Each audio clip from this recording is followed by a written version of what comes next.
Good morning. I'm just finishing up. I don't know which lawn this is. It's quite a ways in the line. I think it's coming up on noon. But anyway, I'm fixing to drop this customer. They just consistently want it scalped to the ground. And then I've noticed they've got water hoses and surface sprinklers out there. So they're not watering their plants, they're watering the lawn.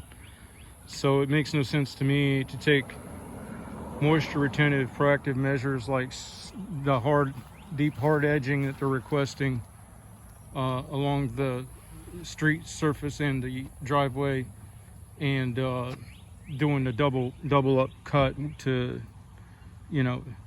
to get all the stragglers, because what you get when you're mowing low consistently like that is you're fanning away the nutrient layer, and then you get a real variegated growth species here, which gives you a very variegated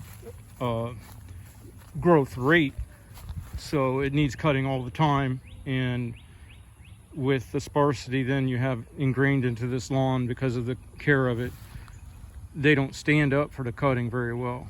In fact, they're the type of plant that don't usually even go perpendicular. They more like lay like ground cover, and then they have expression of one or two stems that go upwards.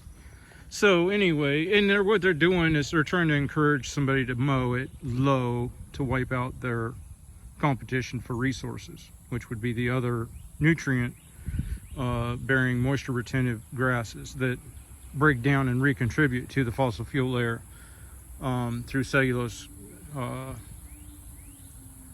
decomposition and stuff. They also, retain the moisture and have more surface area to collect dew. Well, what I was going to talk about was what's better than having not needing gas, for your lawn rig.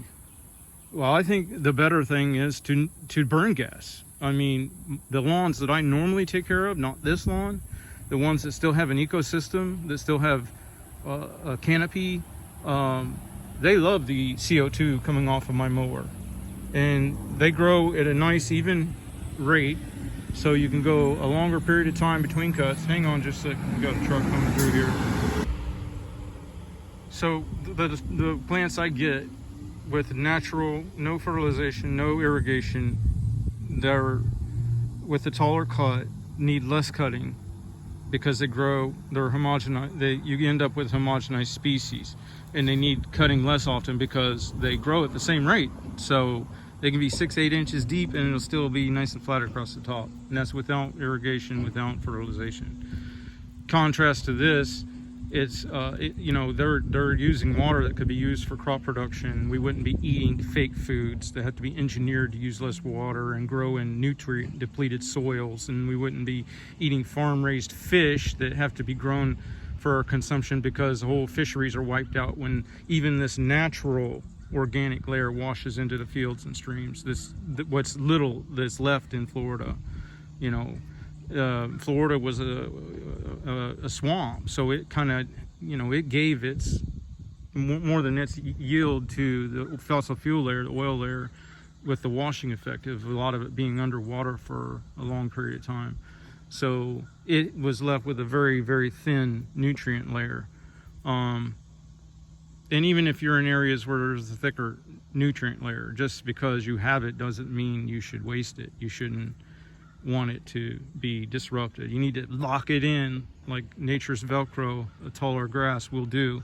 The taller the stalk, the deeper the root. And they found this out in the Midwest in the 1800s, I believe, when they started mechanized farming, and they had the environmental disaster of the great dust storms, and every bit of their nutrient top layer got blown into the air. Long-lasting effects, but the same thing could possibly be happening because with growth of population and then the ease of use of the modern mower, people aren't just mowing the 10 foot around their structure like they used to when they were swinging the handheld grass cutter. So with the lawns I normally take care of, not this droughted, blighted thing here that's expressing 40 times more allergen protein load in its pollen count, my normal lawns, they suck up the CO2 from my mower and then they express their gratitude by giving off oxygen, and then their clippings, because there's moisture within its ecosystem, the moisture supports biological, worms, worm castings, everything, but it breaks down the cellulose and then it recontributes to the fossil fuel layer. So it's like a perfect symbiosis.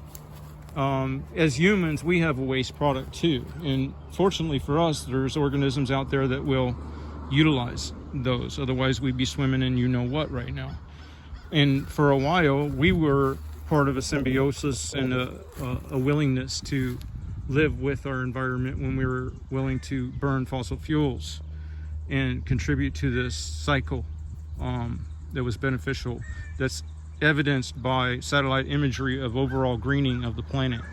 The problem becomes, though, that there's certain people that don't want to actually work for the money. They want to suck off the people that do work, and one of the easiest ways is to make them feel guilty about their existence, the sin of their existence. And I had a talk with somebody that was so vested in this the other day that they were saying, well, America is the worst polluter, and the American Indians had it right, and and it's like, okay, you're conflating so many different things. If any other country was mechanized and producing on the scale that America was at one point, their environmental impact would be so much greater than what was the actual circumstance that we experienced through industrialization, because we had regulation, whereas some of these other countries, they don't have regulation, and they probably never will, because they're being allowed trade party statuses that normally that is one of the prerequisites for. So as such, you can't debate with a conflationist. They, you'll be talking about how do we go forward from here and support the population that we have without, destroying, without having to use engineered crops that are highly inflammatory and very harmful to your body, fake food that satiates your comfort, makes you think you're not starving, but you actually are. And then she breaks into the American Indian, as touts them as like the ultimate conservationists. And it's like, okay, you're conflating two things. One's for a population density of what we have now. One's for a population density that was so much smaller. And another thing, if you're going to tout that, then are you comfortable with the social system that means a natural culling of a good part of your family? Because that's what generally happens when you don't have enough food that you can pick up off the ground or shoot with a bow and arrow. Then you tend to subconsciously or consciously adopt value systems that create a culling of the population, and to loot and pillage and have night raids with other tribes, and tribalism in itself is a natural culling of the population. And it seems that that's what's going to happen here in America, and it seems like they've chosen to give you all the Venezuela experience because hyperinflation, election issues, they don't think that you can learn that you can be a good custodian to the planet, a net contributor, and the planet itself can benefit from your existence. And that's very possible, but it's surely not going to happen when you're doing this to your lawn and then turning around and throwing out irrigation on it and throwing out false fertilizers, letting the natural fertilizers wash into the fields and streams and wipe out whole fish populations. That is not going to happen. Maybe there should be a sin tax for people's existence that want to live like that without the wet slipper in the morning, and maybe other people who want to live more in harmony with nature should be exempted. I don't know. As it is, we've had to adopt new legislation here in Florida that prohibits fertilization prior to rain events, percolation. Now, how they're going to police that, I don't know, but I guarantee you somebody's friend's going to get rich. So what they don't account for in that is, the washing of natural nutrient layer from new land opened up for development and this type of management practices. And generally it's in institutions, but this certain person is involved in institutions, her mentality is the same. And then of course there's the where I come fromists.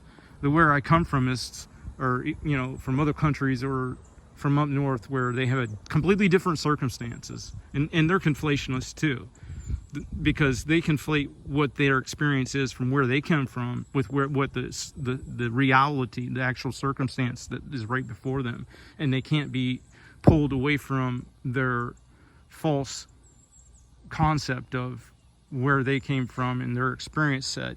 Even if I've sat and took the time to tell them endlessly that you have to create the organic layer on a Florida lawn, you have to support it with certain mowing practices, and you surely can't do this to a lawn. And it comes down to what they don't understand, and here's how the conflationists win again. They'll be like, well, everybody's lawn fills in during the rainy season. Yeah, but I'm talking about how do you keep a lawn where it still supports the microorganisms even when it's not raining. That's the key. How a lawn works when it's not raining.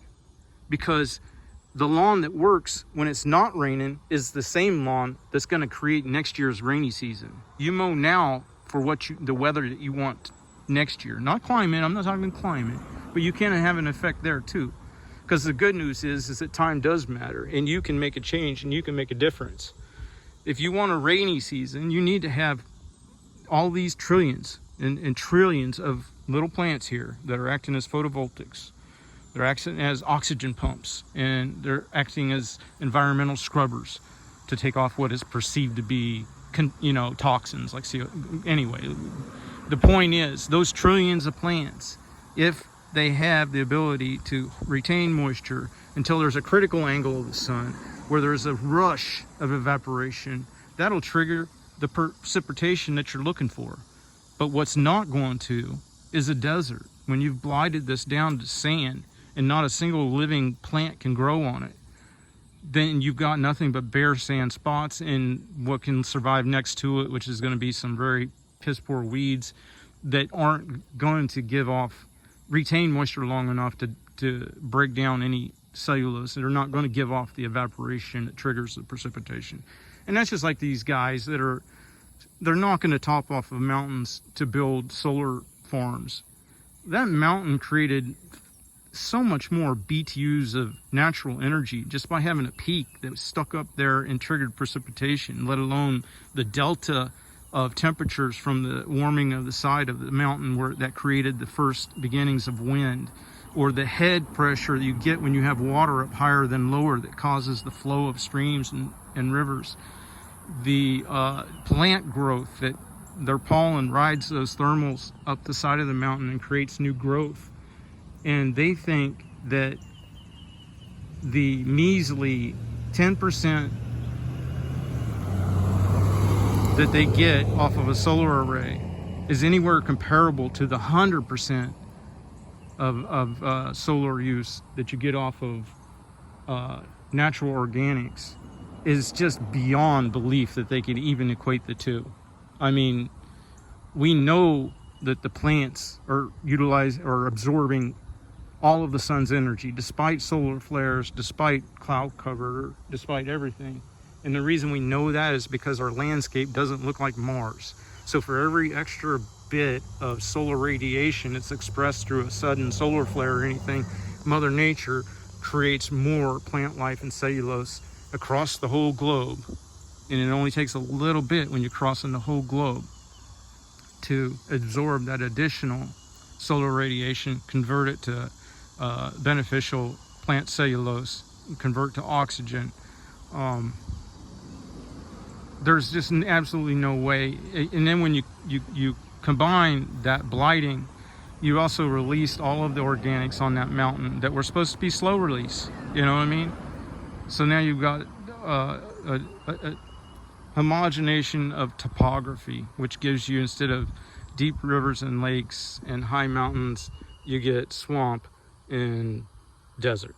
And then just that surface area that's now photovoltaics, it doesn't have the dynamic ability to increase or decrease its absorption of the solar radiation as there is solar flares or or back away and let the geothermal stay the same when there's cloud cover. You see, it just is phenomenal.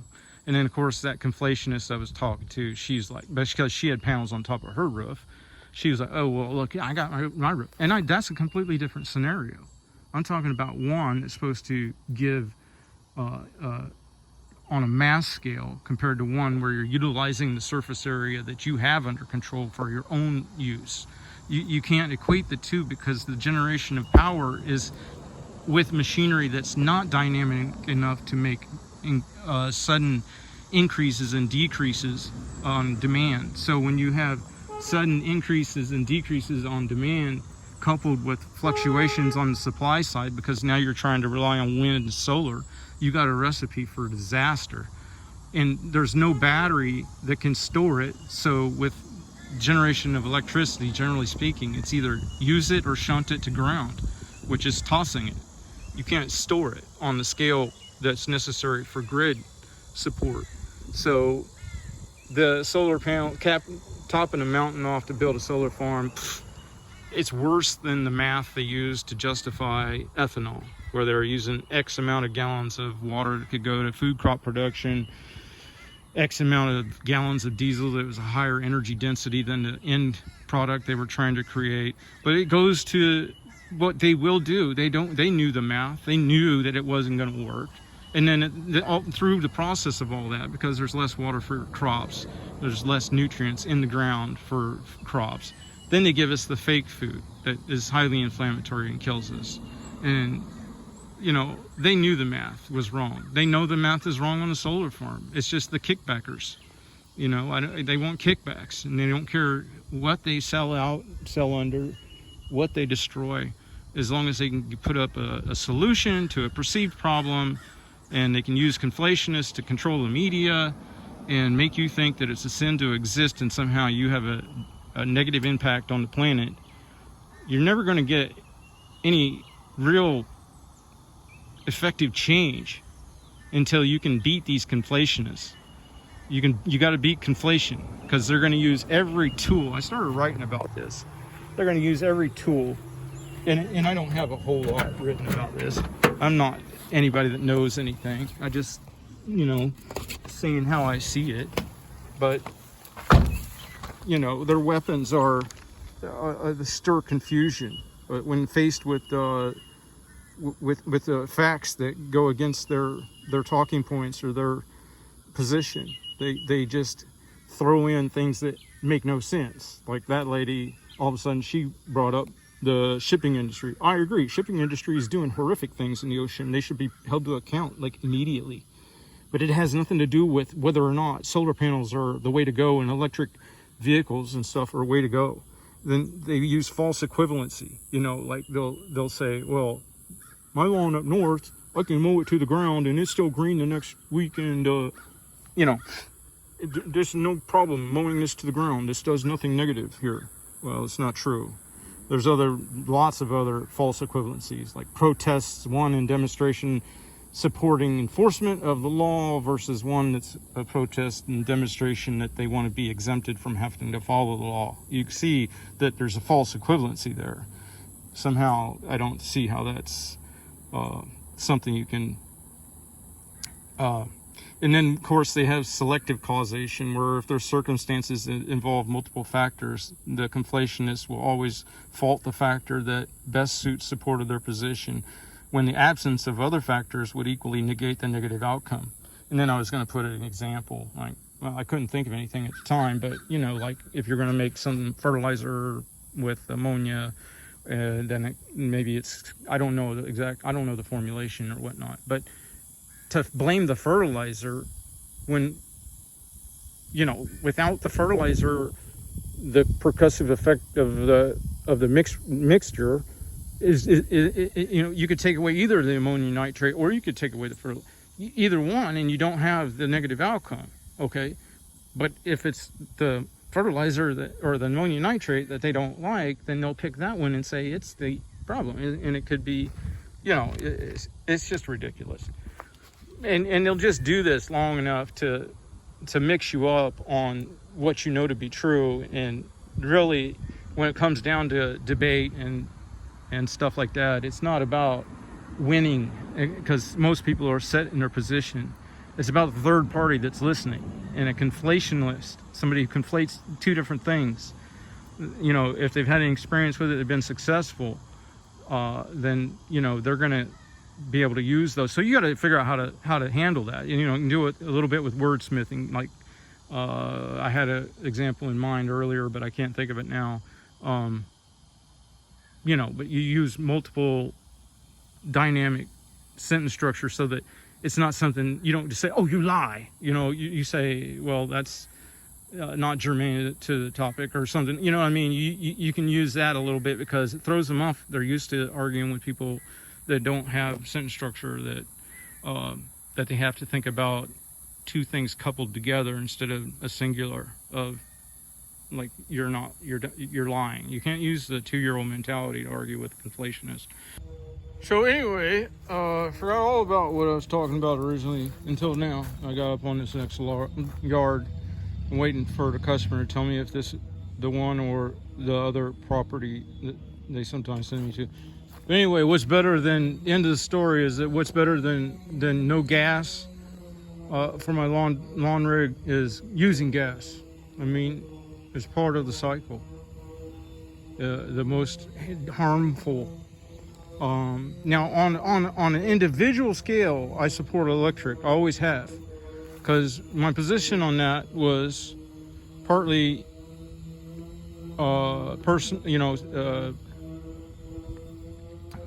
greed maybe, or whatever, and partly prepping, and that anybody can create a volt.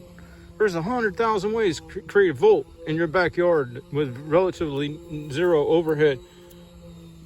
And using your personal roof, which is under control, to support solar photovoltaic, solar thermal where it's necessary, geothermal, all of that I am very much in support of. And as far as prepping, that's where you're best situated. You're not reliant on supply chain issues and stuff, fluctuations in price. So yeah, I'm very an advocate of using electric in those regards. This mass scale thing is a big problem, and when I'm using my gas vehicles, gas mowers and stuff, and able to create the lawns in the ecology that I'm talking about, it works in symbiosis and it's not destructive. This other is very destructive, and they're going to find us out. Well, there's people that already know, but all right, y'all have a good day.